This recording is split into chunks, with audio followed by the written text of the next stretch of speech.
Schiff is the ranking Democrat on the House Intelligence Committee.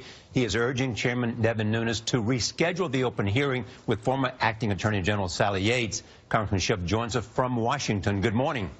Good morning, Charlie. Do you have any evidence that the White House urged and took part in denying the opportunity for Sally Yates to testify? I don't have any particular evidence. The timing certainly raises a lot of questions, and the fact that the hearing was canceled abruptly and without an explanation, caused us a lot to ask, what's going on here? Why aren't we going forward with this hearing? I have to think that, the hearing that we had on Monday of last week, in which the FBI director acknowledged for the first time that the associates were under investigation for possible coordination with Russia, and the fact that the directors rebutted the White House claims about illegal wiretapping by Barack Obama had something to do with the cancellation of the second open hearing. I think the White House probably felt that didn't go well for them, but it's otherwise hard to explain why the sudden cancellation of the hearing, and I think it probably had a lot to do with Sally Yates. Do you believe that the White House is cooperating with the chairman and therefore robbing this committee of credibility? Well, I think there is a close relationship that the chairman has to the White House. He was an important member of the transition team, and I think he's maintained that relationship with the White House. And that has caused a lot of questions to be raised about whether he can fairly and impartially lead this investigation. The events of last week, I think, called that so seriously into question that he really ought to recuse himself, in particular if he's raising an issue about whether members of the transition team were incidentally collected. He was a member of that team, and I think there's a real conflict of interest. So I think it would be in the best interest of the investigation going forward if somewhere else on the committee were to lead it.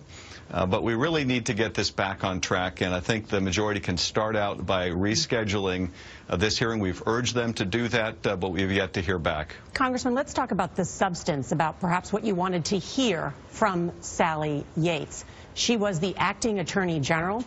She informed the White House counsel that their national security advisor, Michael Flynn, had made comments that were perhaps untruthful. What did you want to hear directly from her?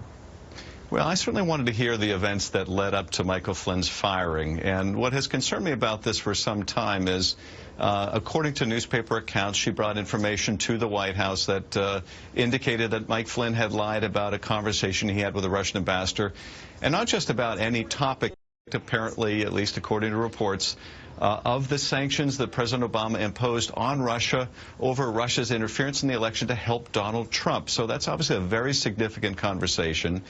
It led to his firing when he misled the vice president, and the vice president misled the country. But you have a period of some time, it looks like weeks, in which the president was aware that Michael Flynn had lied and the vice president had misrepresented the country, misrepresented the events to the country, and the president did nothing about it. Do you think the White House counsel didn't inform the president of that conversation with the acting attorney general? I would certainly like to know. I have to expect that the White House counsel did inform the president. And the question is, why didn't the president act? Why was the president content to have the country misled about this secret conversation and only took action with Mr. Flynn after it was brought out in public by the Washington Post? That suggests that the real crime here was the publication of Mr. Flynn's lie, not the fact that the country was misled. And I think those facts were facts the White House did not want to come out in this open hearing. The timing certainly raised a lot of questions about whether the White House preference had a lot to do with changing where this investigation was headed. Well, Congressman Schiff, thank you. We're out of time, but we do have more questions for you, so we hope you'll return in the future. Sure. President Trump is reversing